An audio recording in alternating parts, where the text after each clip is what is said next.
સદગુરુ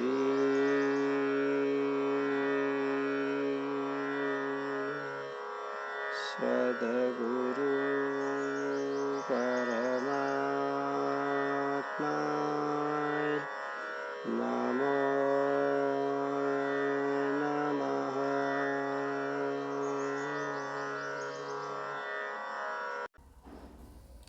જીવનમાં જ્યારે જીવંત સદગુરુનું સાનિધ્ય મળે ને ત્યારે જીવનમાં એક સકારાત્મક પરિવર્તન આવે છે. એક સકારાત્મક ઉર્જા સાથે તમે જોડાવો છો. આ વિશ્વ બ્રહ્માંડમાં બે પ્રકારની શક્તિઓ વિદ્યમાન છે, સકારાત્મક શક્તિઓ અને નકારાત્મક શક્તિઓ. તમે જે શક્તિ સાથે જોડાયેલા હશો ને એ શક્તિઓ તમને સહકાર કરશે. જો તમે સકારાત્મકતા સાથે જોડાયેલા હશો તો સકારાત્મક ઉર્જા તમને સહકાર આપશે, અને જો તમે નકારાત્મક ઉર્જા સાથે જોડાયેલા હશો તો નકારાત્મક ઉર્જા તમને સહકાર આપશે. એટલે અત્યારે આ ઉર્જાઓની ગતિ ખૂબ વધારે છે.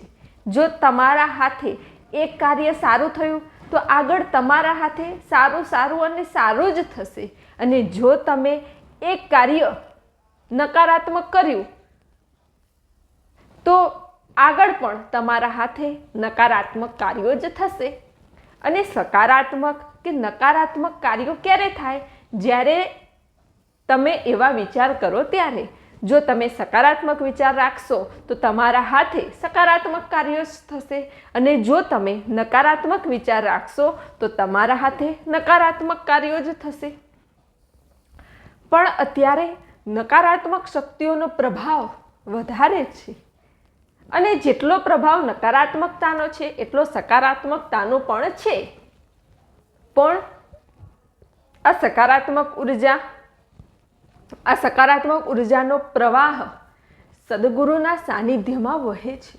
અને જ્યારે તમે સદગુરુ સાનિધ્યમાં બેઠા, સદગુરુ ચરણમાં બેઠા અને શુદ્ધ અને પવિત્ર ભાવે બેઠા, ત્યારે તમારું જોડાણ આપમેળે જ સકારાત્મક ઉર્જા સાથે થઈ જ જાય છે. સદગુરુના ચરણમાં પ્રયત્નને કોઈ સ્થાન નથી.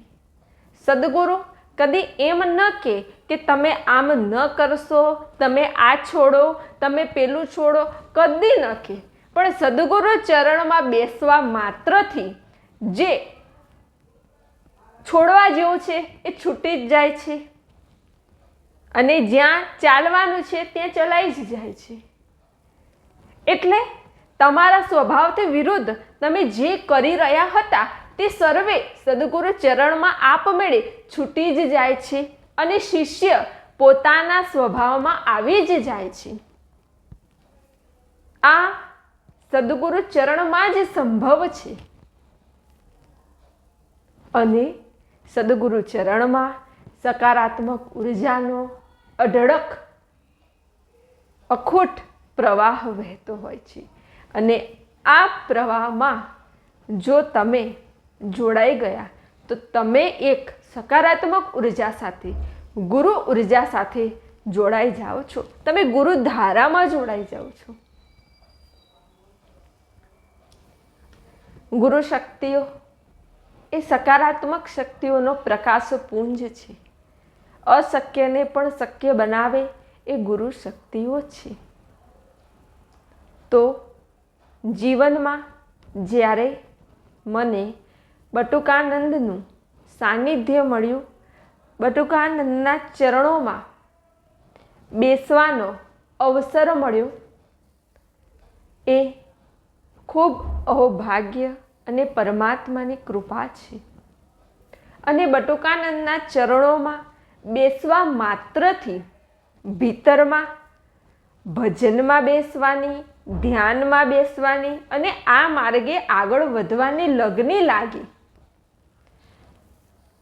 જીવંત સદગુરુ વિના તમે આધ્યાત્મિક માર્ગમાં આવી ન શકો. આવો તો ચાલી ન શકો, અને કદાચ એક બે ડગલા ચાલી લો પણ આગળ વધી ન શકો. પહોંચી ન શકું, કેમ કે જીવંત સદગુરુ પાસે ઈચ્છા શક્તિ છે અને જીવંત સદગુરુ જ્યારે શુદ્ધ ઈચ્છા શુદ્ધ પ્રાર્થના કરે છે ત્યારે આ જીવોનું કલ્યાણ થાય જ છે. બટુકાનંદના ચરણમાં બેસવા માત્રથી જીવન અને મૃત્યુ શું છે એ જાણવાની જિજ્ઞાસા થઈ.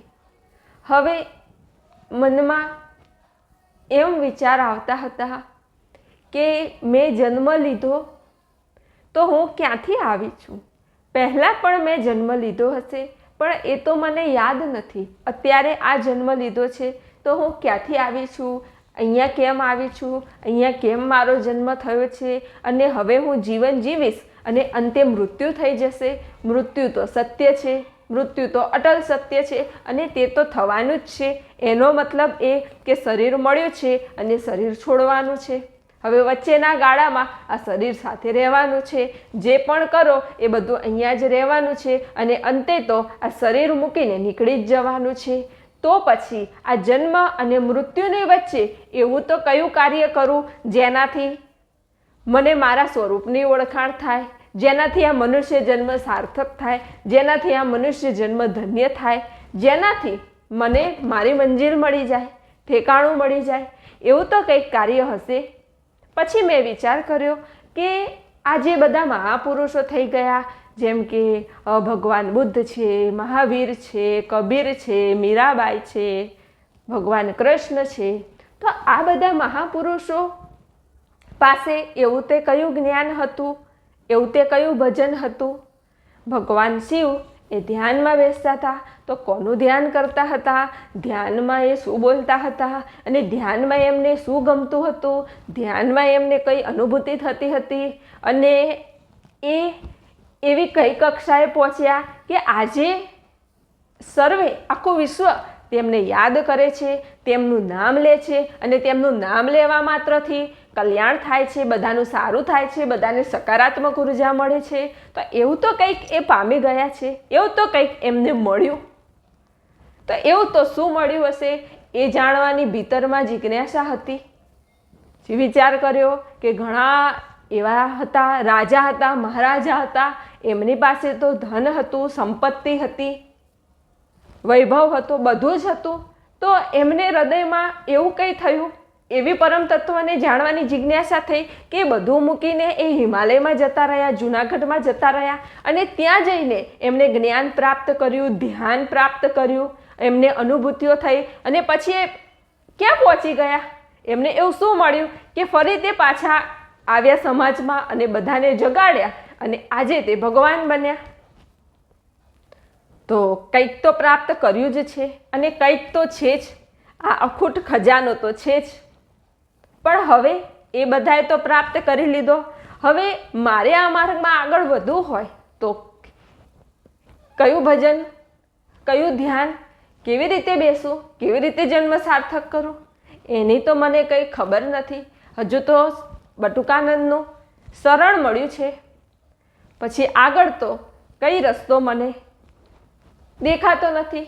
હવે આમ આવા સાત્વિક વિચારો આવતા રહેતા હતા અને મનન મંથન કર્યા કરતી હતી, ચિંતન કર્યા કરતી હતી કે આમ કેમ હશે, આમ કેમ હશે, મહાપુરુષો ક્યાં પહોંચ્યા હશે, એમને શું થયું હશે. હવે એ મહાપુરુષો પહોંચી ગયા પછી એમને તો મૃત્યુનો ભય જતો રહ્યો, મૃત્યુનો ડરે જતો રહ્યો. કેમ કે એમને તો એવું સમજાઈ ગયું કે હું આત્મા છું અને આત્મા તો અજર અમર અને અવિનાશી છે. તો શરીરે એમનું છૂટી ગયું અને ઘણા મહાપુરુષો તો એવા થયા કે સ્વેચ્છાએ શરીર છોડી દીધું અને ઘણા મહાપુરુષો તો એવા છે જેને જીવતા સમાધિ લીધી. તો જીવતા સમાધિ કેવી રીતે લીધી હશે, કેવી રીતે આ સાધના શીખી હશે, કેવી રીતે આ ધ્યાન શીખ્યું હશે? એવું તો એમને શું આવડતું હશે કે જાતે શરીર છોડી દીધું, જાતે શરીર છૂટી ગયું? એનો મતલબ કે એવું તો કંઈ જ્ઞાન છે જ, એવી સાધના પણ છે, એવું ધ્યાન પણ છે, એ ભક્તિ પણ છે, પણ એ મળે કેવી રીતે? હવે જગતમાં જોવું ત્યારે દેખાતું હતું કે બધા બીમારીથી રીબે માંડ કોઈને મરવું નથી હોતું, તોય પ્રાણ છૂટી જાય છે, તોય શરીર છૂટી જાય છે. બધાને જીવવું જ છે. અને એવા મહાપુરુષ હોય છે જે નાની ઉંમરમાં શરીર છોડીને નીકળી ગયા, કેમ કે એમને જીવવાની કોઈ ઈચ્છા જ ન રહી, એમને બધું જ મળી ગયું, બધું જ પ્રાપ્ત થઈ ગયું. તો એવું તો એમને શું મળ્યું? એવો તો કયો ખજાનો મળ્યો, એવું તે કયું જ્ઞાન મળ્યું? અને જ્યારે એ મહાપુરુષો હાજર હતા ત્યારે લગભગ કોઈ એમને ઓળખી જ ન શક્યું. બધાએ વિરોધ જ કર્યો કે આવું ધ્યાન તો કંઈ કરાતું હશે, જ્ઞાનમાં તો કંઈ રહેવાતું હશે, સત્સંગમાં તો કંઈ રહેવાતું હશે, આનાથી શું મળે, આનાથી શું લાભ થાય? કેટલાએ તિરસ્કાર કર્યો, કેટલાને નાથ બાર મૂક્યા, કેટલાને કટુ વચન કીધા, કેટલાને અપશબ્દ બોલ્યા. તો એમને જે મળ્યું તો એ તો સ્થિર રહ્યા, ભજનમાં રહ્યા, જ્ઞાનમાં રહ્યા, ધ્યાનમાં રહ્યા ને નીકળી ગયા. જગત બોલ્યું કે ના બોલ્યું એમને કંઈ લેવા દેવા હતું જ નહીં, એ તો નીકળી જ ગયા. એનો મતલબ એટલો સમજાયો કે ભક્તિ માર્ગમાં, આધ્યાત્મિક માર્ગમાં જો આગળ નીકળવું હોય તો જગતનું સાંભળવાનું નહીં, સાંભળવાનું પરમાત્માનું, આત્માનું, બસ એ જ સાંભળવાનું. તો જ નીકળી શકશો, નહીં તો રહી જશો. હવે એ બધા મહાપુરુષો તો પહોંચી ગયા, પરાકાષ્ઠાએ નીકળી ગયા. હવે એ બધાનું જીવન સાનિધ્ય તો અત્યારે મને મળે નહીં, એમની જોડે વાત કરવા ન મળે, એમનું જ્ઞાન સ્વમુખેથી સાંભળવા ન મળે. તો હવે હું એમને કેવી રીતે પૂછું કે તમે કેવી રીતે પહોંચ્યા? એ તો શક્ય જ નથી. એટલે અત્યારે તો મને બટુકાનંદનું સાનિધ્ય મળ્યું છે, એટલે મારા માટે તો બટુકાનંદ જ પરમાત્મા, બટુકાનંદ જ ભગવાન, અને બટુકાનંદ એ જ મારા સદગુરુ, એ જ સર્વસ્વ. બટુકાનંદ જે માર્ગ બતાવે એ માર્ગે ચાલવાનું, એ જ મારું જીવન. એ જે ધ્યાન સાધના શીખવાડે એ ધ્યાન સાધનામાં બેસવાનું, બસ એનાથી જ પરાકાષ્ઠાએ પહોંચાશે. બટુકાનંદ જે મહામંત્ર આપશે એ મહામંત્ર હું બોલીશ, એનાથી જ પરાકાષ્ઠાએ પહોંચાશે. આવો વિચાર હું કરી રહી હતી, ચિંતન કરી રહી હતી. અને આવા વિચારોમાં, આવા ચિંતનમાં ધીરે ધીરે દિવસો પસાર થઈ રહ્યા હતા. હવે બટુકાનંદના ચરણમાં જ્યારે બેસતી ત્યારે એક આત્મ શાંતિનો અનુભવ થતો, આત્મ આનંદનો અનુભવ થતો, એક સકારાત્મક ઉર્જાનો અનુભવ થતો હતો. ચિત્ત ભીતર ઉતરતું હતું અને ભીતર વળીને પોતાના સ્વરૂપમાં એકાકાર થતું હતું, અને એના લીધે એક પ્રકાશ ભીતર થતો હતો. પણ એ અનુભૂતિ બટુકાનંદના ચરણમાં જ થતી હતી. ઘરે આવો એટલે કોઈ જ અનુભૂતિ થતી ન હતી, કોઈ જ અનુભવ થતા નહોતા. કેમ કે સદગુરુના ચરણમાં, સદગુરુના સાનિધ્યમાં આભા મંડળ હોય. સદગુરુનું એક વિશાળ આભા મંડળ હોય, અને એ વિશાળ આભા મંડળમાં જ્યારે શિષ્ય બેસે ને એટલે આપમેળે અનુભૂતિ થાય, આપમેળે સાક્ષાત્કાર થાય, આપમેળે ચિત્ત ભીતર વળી જાય, આપમેળે તમે ભીતરની યાત્રાએ વળો. એ સદગુરુની કૃપા છે, એ સદગુરુનો પ્રસાદ છે. પણ પછી ઘરે આવ્યા પછી તો તમારે તમારી જાતે એ કક્ષાએ પહોંચવાનું છે. પેલું તો કૃપામાં થયું, હવે તમારે એ માર્ગે ચાલીને ત્યાં સુધી પહોંચવાનું છે. સદગુરુએ તો ઝલક બતાવી. હવે કાયમ તમારે જો એ માર્ગે ચાલવું હોય, રહેવું હોય તો તમારે ધ્યાન, સાધના, ભજનમાં બેસવું પડે. એટલે મેં કીધું કે સદગુરુ ચરણમાં તો આટલી દિવ્ય અનુભૂતિઓ થતી હતી, પણ ઘરે તો એવું કંઈ થતું નથી. આવું કેમ? પણ એ વખત તો મારી પાસે કોઈ જવાબ ન હતા. પછી મને મનમાં વિચાર આવ્યો કે સદગુરુએ ધ્યાનમાં બેસાડ્યા હતા. સદગુરુએ 3 વખત મહામંત્ર બોલ્યો હતો પૂનમના પાવન અવસરે, અને પછી 10 મિનિટ ધ્યાનમાં બેસાડ્યા હતા. તો એ ધ્યાનમાં પણ અદ્ભુત આનંદ આવ્યો હતો. તો હવે સદગુરુએ જે રીતે ધ્યાનમાં બેસાડ્યા એ રીતે તો હું દરરોજ ધ્યાનમાં બેસી જ શકું. એટલે મનમાં થયું કે હા, તો કાલ સવારથી જ ધ્યાનમાં બેસું. પછી વિચાર આવ્યો કે ધ્યાનમાં બેસવા માટે આસન જોઈશે, પછી બીજું શું જોઈશે, પછી કંઈ ખબર ન પડી એટલે મેં કીધું આસન તો જોઈશે જ. તો એક આસન લીધું નવું, અને નવું આસન લઈને નક્કી કર્યું કે કાલે સવારે 4 વાગે ઉઠીશ અને ધ્યાનમાં બેસીશ. હવે રાત્રે એવું નક્કી કરીને સૂતી કે સવારે 4 વાગે જાગવાનું છે. હવે આટલું વહેલા જાગવાની આદત ન હોય એટલે મેં આલારામે મૂકી દીધું કે કદાચ ઊંઘ આવી જાય તો. પણ રાત્રે સૂતી અને 4માં 10 મિનિટની વાર હતી અને આંખ ખુલી ગઈ. જાણે ગુરુ શક્તિઓએ જગાડી દીધી. આંખ ખુલી ગઈ એટલે જોયું ઘડિયાળમાં 4માં 10 કમ છે. ઓહો, ચલો ધ્યાનમાં બેસવાનું છે. એક જિજ્ઞાસા લગની હતી કે ધ્યાનમાં બેસવાનું. ફટાફટ તૈયાર થઈ અને ધ્યાનનું એક આસન લીધું. આસન લઈને આસન પાથર્યું અને ત્યાં બેસીને સામાન્ય પલોઠી વાળી અને બંને હાથ આ રીતે મૂક્યા અને પછી શ્રી સદગુરુ મહામંત્ર બોલી 3 વખત. ઓમ શ્રી સદગુરુ પરમાત્માએ નમો નમઃ. જ્યારે વિડીયો શરૂઆત થાય ત્યારે સદગુરુ બટુકાનંદના અવાજમાં ઉર્જા સાથે, ચેતના સાથે એ મંત્ર પહેલાં વાગે જ છે, બોલે જ છે. તો એ મંત્ર અવશ્ય ધ્યાનથી સાંભળો. આ મંત્ર બોલવા માત્રથી તમે ગુરુ શક્તિઓ સાથે જોડાવો છો, સકારાત્મક ઉર્જા સાથે જોડાવો છો. એટલે ધ્યાનમાં બેસતા પહેલાં આ મંત્ર અવશ્ય બોલવો. તો 3 વખત એ મંત્ર બોલી ઓમ શ્રી સદગુરુ પરમાત્માએ નમો નમઃ, ઓમ શ્રી સદગુરુ પરમાત્માએ નમો નમઃ, ઓમ શ્રી સદગુરુ પરમાત્માએ નમો નમઃ. અને પછી આંખો બંધ કરીને બેસી. જેવી આંખો બંધ કરી તરત જ વિચાર આવવા લાગ્યા કે ભજન એટલે શું, ધ્યાન એટલે શું, સદગુરુ કઈ કક્ષાએ પહોંચેલા હશે, એટલે કેટલી ઉચ્ચ કક્ષાએ પહોંચેલા છે કે આટલું બધું જ્ઞાન, આટલું બધું તત્વજ્ઞાન સદગુરુની પાસે છે. તો હવે એ કક્ષાએ હું ક્યારે પહોંચીશ, એવા આધ્યાત્મિક સાત્વિક વિચારો આવવા લાગ્યા. પછી વિચાર આવ્યો કે સદગુરુ ચરણમાં ધ્યાનમાં એકે વિચાર નહોતા આવતા અને અહીંયા તો કેટલા બધા વિચારો આવે છે. પછી મેં કીધું ભલે આવતા પણ થોડી વાર તો ધ્યાનમાં બેસવું જ છે. તો 10-15 મિનિટ બેસી, પણ એ જ વિચારો, ચિંતન, મનન, મંથન ચાલી રહ્યું હતું. તોય બેસી 15 મિનિટ થઈ એટલે ધ્યાનમાંથી ઊભી થઈ અને પછી થોડી વાર બહાર અગાસીમાં બેસી અને પછી 4:30 થયા એટલે પછી થયું કે હવે થોડી વાર સૂઈ જાઉં. શરૂઆત હતી, પહેલો દિવસ હતો એટલે ફરી પાછી સૂઈ ગઈ. હવે દરરોજે સવારમાં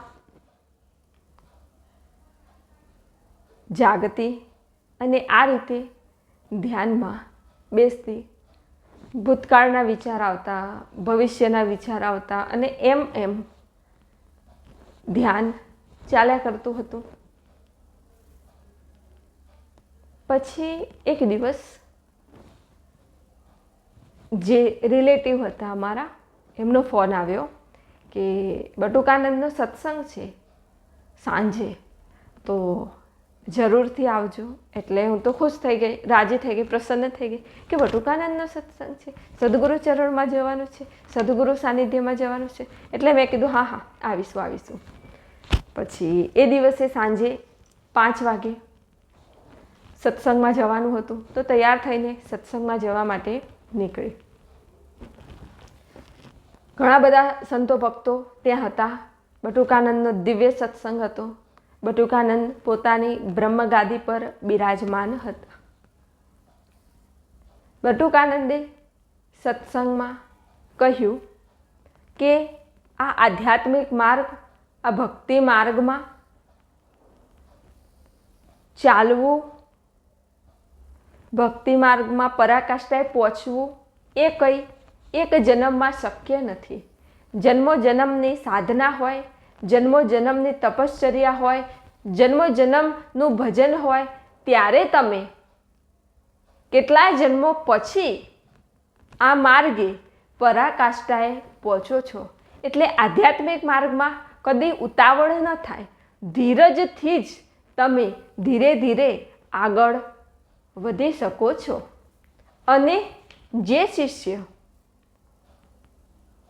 સદગુરુને પરમાત્મા સ્વરૂપ માની હર હંમેશ સદગુરુની આજ્ઞામાં રહે, સદગુરુ વચનમાં રહે, તે ખૂબ જલ્દીથી આ માર્ગે પરાકાષ્ઠાએ પહોંચી જાય છે. સદગુરુએ કહ્યું કે પહેલું સુખ તે જાતે નર્યા, બીજું સુખ તે સત્સંગ કર્યા, ત્રીજું સુખ સદગુરુ મળ્યા, ચોથું સુખ ભજન કર્યા અને પાંચમું સુખ જીવતા તર્યા. એટલે પહેલું સુખ નિરોગી કાયા. તમારા શરીરનું ધ્યાન રાખવું, શરીરને સાચવવું, શરીર ધર્મનું પાલન કરવું અને શરીરને નિરોગી રાખવું એ તમારો ધર્મ છે. અને જો શરીર તંદુરસ્ત હશે, નિરોગી હશે, તો તમે આ માર્ગે ચાલી શકશો, આગળ નીકળી શકશો, પ્રગતિ કરી શકશો અને ગુરુ કાર્ય પણ કરી શકશો.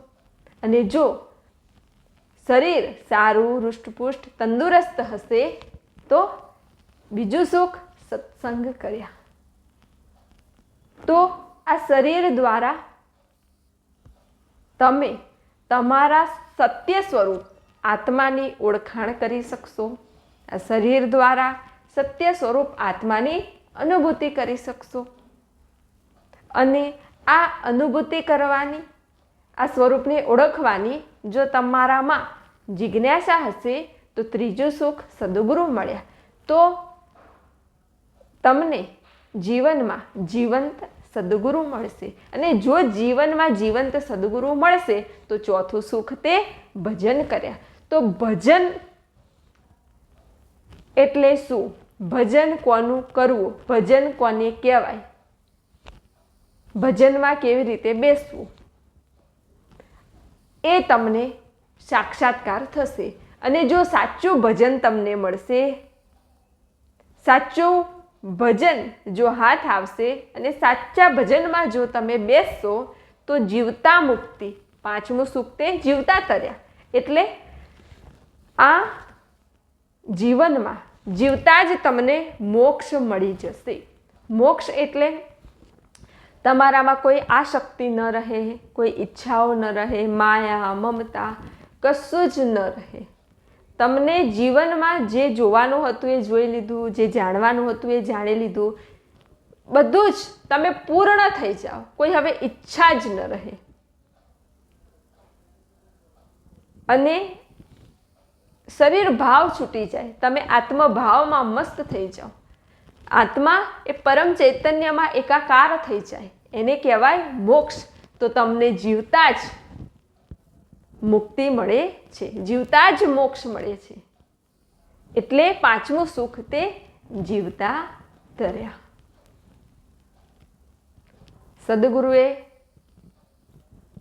સત્સંગમાં કહ્યું કે આ જીવન એ જ ભજન છે.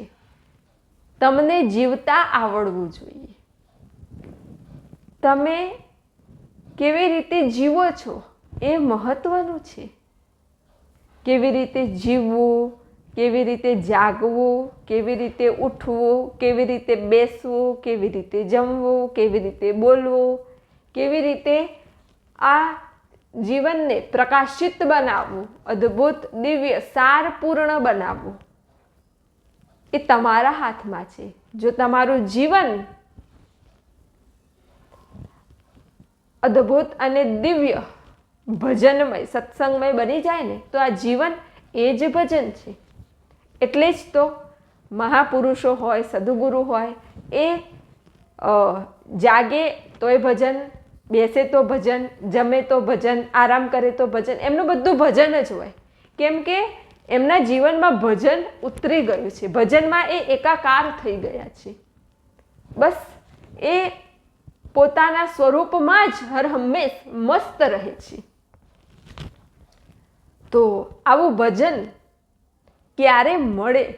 જ્યારે તમને જીવનમાં બ્રહ્મનિષ્ઠ અનુભવ સિદ્ધ સદગુરુ મળે ને ત્યારે આ ભજન મળે.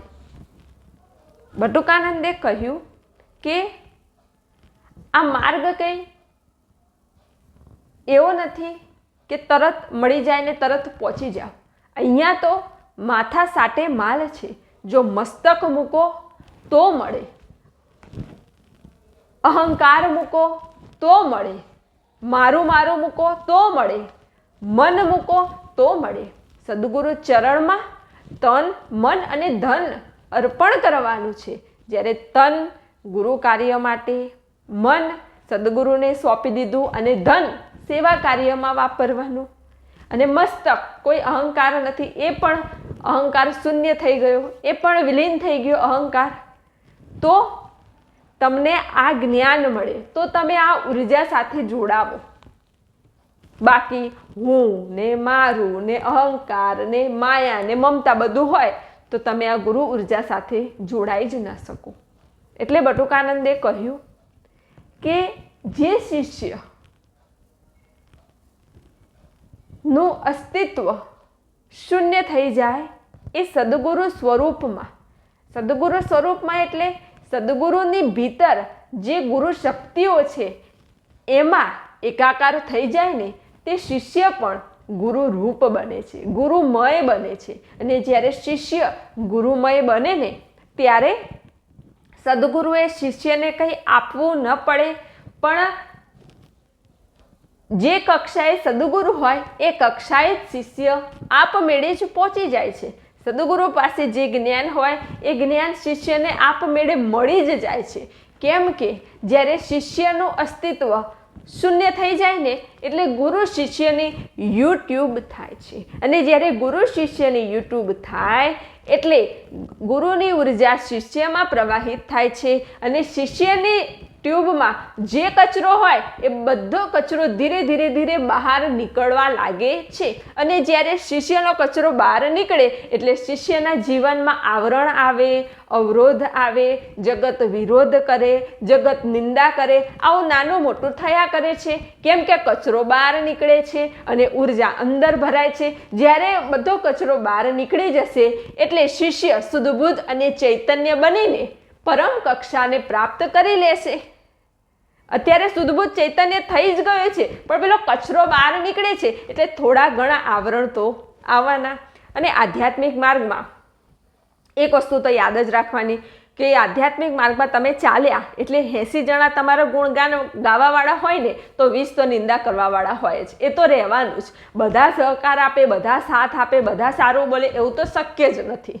અડધા આમે બોલે, અડધા આમે બોલે, પણ તમારે નિંદા અને સ્તુતિની ચિંતા કર્યા વિના ભજનમાં રહેવાનું છે તો જ તમે આગળ નીકળી શકશો. એટલે જે શિષ્યના જીવનમાં અવરોધ આવતા હોય, અડચણ આવતી, એને સમજવું કે કચરો બહાર નીકળે છે એટલે બહાર થોડું ઘણું તો થાય, પણ એની સામું ન જોતા જે ભીતરનું શુદ્ધિકરણ થઈ રહ્યું છે ને એની સામું જોવાનું.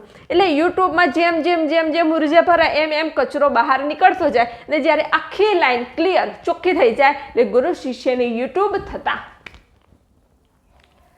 શિષ્ય પણ ગુરુ રૂપ બને છે, શિષ્ય પણ ગુરુમય બને છે. એટલે શિષ્ય ગુરુ ઉર્જા સાથે જોડાય છે, ગુરુ ચેતના સાથે જોડાય છે, સદગુરુ ચૈતન્ય સાથે જોડાય છે. સદગુરુ ચૈતન્ય એટલે એ ઉર્જા, એ શક્તિઓ. ગુરુ કોઈ વ્યક્તિ નથી, એ વિશ્વવ્યાપક શક્તિ છે. તો આવી યુટ્યુબ જે ગુરુ શિષ્યની થાય ને એ મહાન પરમ કક્ષા છે. એટલે તમે જુઓ કેટલાય ગુરુ શિષ્યના નામ આજે વિશ્વભરમાં છે કે આવા ગુરુ શિષ્ય, આવા ગુરુ શિષ્ય.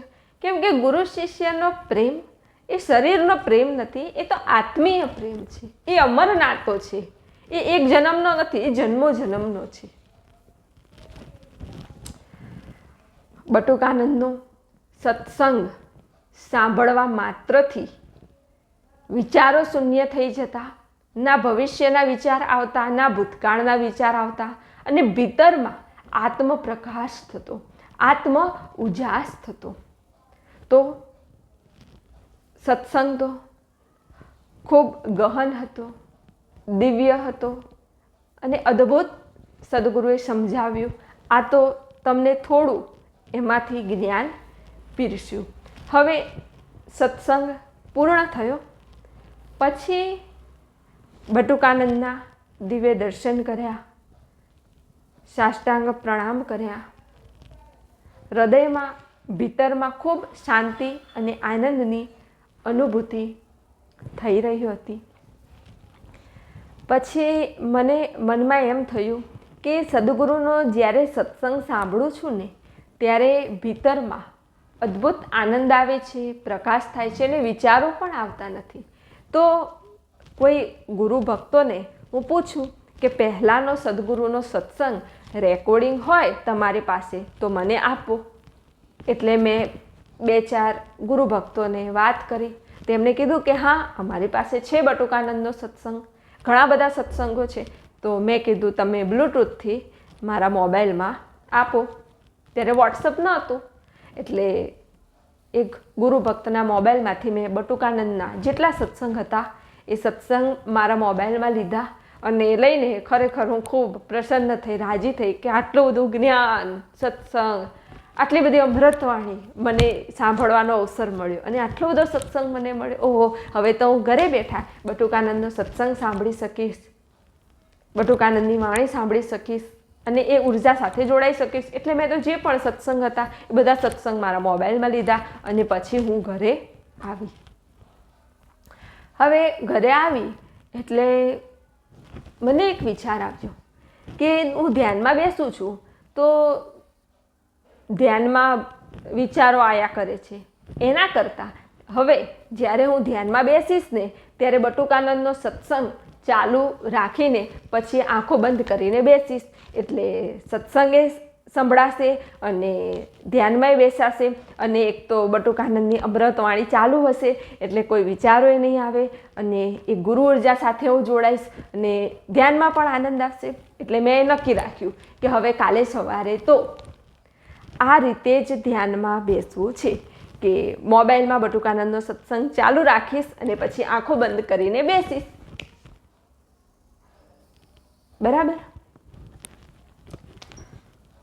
કેમ કે હજુ તો 2-4 વખત જ બટુકાનંદના ચરણમાં ગઈ હતી, સાનિધ્યમાં ગઈ હતી. એટલે અત્યારે તો સત્સંગથી થોડા ધ્યાનથી જ આગળ વધવાનું હતું. તો એવું મેં મનમાં નિશ્ચય કર્યો કે કાલે સવારે આ રીતે ધ્યાનમાં બેસીશ. તો હવે આગળ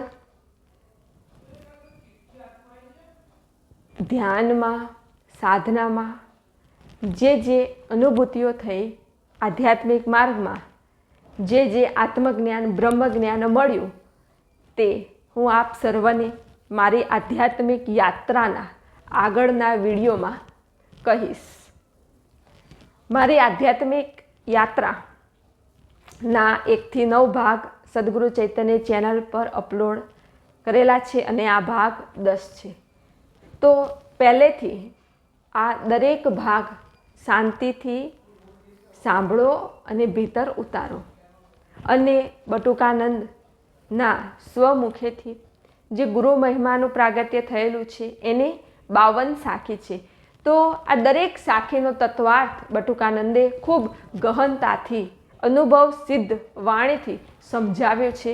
તો તે દરેક સાખીઓનું વિવેચન હું ગુરુ મહિમા ભાગ 1, ભાગ 2 અને ભાગ 3 માં કહું છું, સમજાવું છું. તો આગળ પણ એ સાખીઓનો તત્વાર્થ આવે જ છે. તો ગુરુ મહિમા અને ગુરુ મહિમાનો તત્વાર્થ એ દરેક વિડીયોની લિંક નીચે ડિસ્ક્રિપ્શન બોક્સમાં આપું છું. આપ સર્વના હૃદયમાં બિરાજમાન પરમાત્માને પ્રણામ.